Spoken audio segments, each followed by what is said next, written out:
പ്രതീക്ഷകളാൽ വെമ്പൽ കൊണ്ട ആരാധക വൃന്ദങ്ങളെ നിരാശയിലായെത്തി സ്വന്തം തട്ടകത്തിലിട്ട് കേരള ബ്ലാസ്റ്റേഴ്സിനെ കൊട്ടിയിരിക്കുകയാണ് മുംബൈ സിറ്റി. ലീഗിലെ രണ്ടാമത്തെ വിജയം മുംബൈ സ്വന്തമാക്കുകയാണ്. മത്സരത്തിന്റെ തുടക്കത്തിൽ തന്നെ പ്രതീക്ഷ നിറഞ്ഞ പ്രകടനം കാഴ്ചവെച്ച ബ്ലാസ്റ്റേഴ്സിന് ഗോൾ കണ്ടെത്തുക എന്നത് രണ്ടാം മത്സരത്തിലും അസാധ്യമായി തുടരുകയാണ്. ലൈനപ്പ് പുറത്തുവിട്ടപ്പോൾ തന്നെ ആരാധകരെ നിരാശയാക്കുന്നത് Kevin യോക്കോയുടെ അഭാവമാണ്.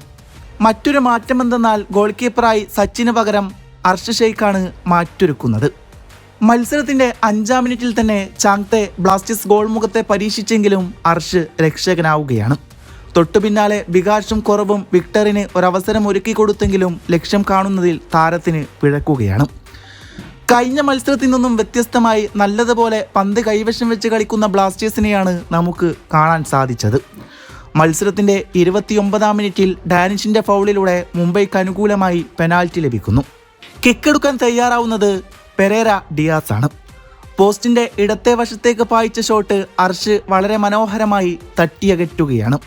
Mumbai മുന്നേറ്റങ്ങളെ സമ്മർദ്ദത്തിലാക്കിക്കൊണ്ട് Kerala Blasters അർഷിന്റെ penalty സേവിലൂടെ ഊർജം വീണ്ടെടുക്കുകയാണ്.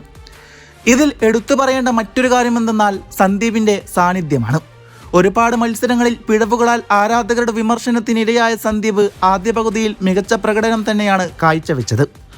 മത്സരത്തിന്റെ 34-ാം മിനിറ്റിൽ വിക്ടറിനെ ഫൗൾ ചെയ്ത് വീഴ്ത്തിയതിന് സാഹിലിന് യെല്ലോ കാർഡ് ലഭിക്കുന്നുണ്ട്. പിന്നാലെ ലഭിച്ച ഫ്രീ കിക്ക് വിക്ടർ ഗോൾ വലയെ ലക്ഷ്യമാക്കി പായിച്ചെങ്കിലും ലക്ഷ്യം കാണാൻ സാധിക്കാതെ പോകുകയാണ്. കളിയുടെ 40-ാം മിനിറ്റിൽ ഭീഷണി ഉയർത്തിക്കൊണ്ട് ചാങ്തിയുടെ ക്രോസ് ബ്ലാസ്റ്റേഴ്സിന്റെ ഗോൾ മുഖത്തേക്ക് എത്തിയെങ്കിലും സഹതാരങ്ങൾക്ക് എത്തിപ്പിടിക്കാൻ സാധിച്ചില്ലായിരുന്നു. മിനിറ്റുകൾക്കകം പ്രതീക്ഷ നൽകി ഒരു ടീം വർക്കിലൂടെ ഒടുക്കം നിഹാൽ തൊടുത്ത് വിട്ട ഷോട്ട് അനായാസം ഗോൾ കീപ്പർ തട്ടിയകറ്റുകയാണ്. ഇടവേളക്ക് പിരിയുമ്പോൾ ഇരു ടീമുകളും തുല്യത പാലിക്കുന്നു.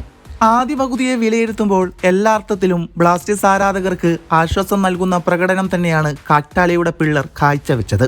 കളി കൊച്ചിയിലായതുകൊണ്ട് തന്നെ അതിന്റെ സമ്മർദ്ദം മുംബൈ താരങ്ങളിൽ വ്യക്തമായി കാണാമായിരുന്നു. രണ്ടാം പകുതിയിൽ 2 മാറ്റങ്ങളാണ് കാറ്റാല ടീമിൽ വരുത്തിയത്. നിഹാലിന് പകരമായി ഇടത് വിങ്ങിലേക്ക് കെവിൻ യോക്കോയും റൗളിൻ ബോർജസിന് പകരക്കാരനായി വലത് വിങ്ങിലേക്ക് വിപിൻ മോഹനും എത്തുകയാണ്. ബ്ലാസ്റ്റേഴ്സിന്റെ പ്രകടനത്തിൽ ആശ്വാസം കണ്ടെത്തി ആരാധകർക്ക് നിരാശയുടെ നിഴൽ ചാർത്തിക്കൊണ്ട് ക്യാപ്റ്റൻ ചാങ്തെയുടെ ഗോളും വരുകയാണ്. Now Kerala Blasters 0, Mumbai city 1. മത്സരത്തിന്റെ 65-ാം മിനിറ്റിൽ പെരേര ഡിയാസ് ഒരു ലോങ് റേഞ്ചിന് ശ്രമിച്ചെങ്കിലും അർഷ് രക്ഷപ്പെടുത്തുകയാണ്. തൊട്ടു പിന്നാലെ വീണ്ടും പരീക്ഷണം എത്തിയെങ്കിലും അർഷിന്റെ സാന്നിധ്യം വീണ്ടും സുലഭമാവുകയാണ്. കഴിഞ്ഞ മത്സരത്തിൽ കെവിൻ യോക്കോ കാഴ്ചവെച്ച പ്രകടനം താരത്തിന് പുറത്തെടുക്കാൻ കഴിയുന്നില്ല എന്നതാണ് നിരാശ നൽകുന്ന മറ്റൊരു കാര്യം. കാരണമെന്നാൽ അദ്ദേഹത്തിന്റെ കളിശൈലിയെ എതിർ താരങ്ങൾ ഒന്നടങ്കം മനസ്സിലാക്കി അതിനെ എങ്ങനെ പ്രതിരോധിക്കണമെന്നത് അവർ പഠിച്ചെടുത്തിരുന്നു. അതുകൊണ്ട് തന്നെ താരത്തിന്റെ മുന്നേറ്റങ്ങൾ വളരെ കൃത്യമായിട്ട് എതിർ താരങ്ങൾ പ്രതിരോധിക്കുകയാണ്. 72-ാം മിനിറ്റിൽ ഫസ്റ്റ് പോസ്റ്റിലേക്ക് ഡയസിന്റെ ക്രോസ് വരുന്നു. ചാങ്തെ ഒരു ശ്രമം നടത്തിയെങ്കിലും അർഷ് വീണ്ടും രക്ഷകനാവുകയാണ്.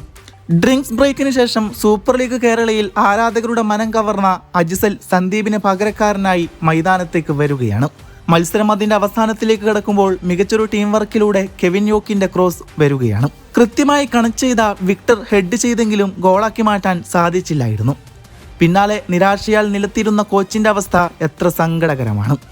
ഒടുക്കം മത്സരത്തിന്റെ അന്തിമകാഹളം മുഴക്കുമ്പോൾ എതിരില്ലാത്തൊരു ഗോളിന് ലീഗിലെ 2ാമത്തെ വിജയം മുംബൈ സിറ്റി സ്വന്തമാക്കുകയാണ്. ബ്ലാസ്റ്റേഴ്സ് ആകട്ടെ 2ാമത്തെ പരാജയം ഏറ്റുവാങ്ങുകയാണ്.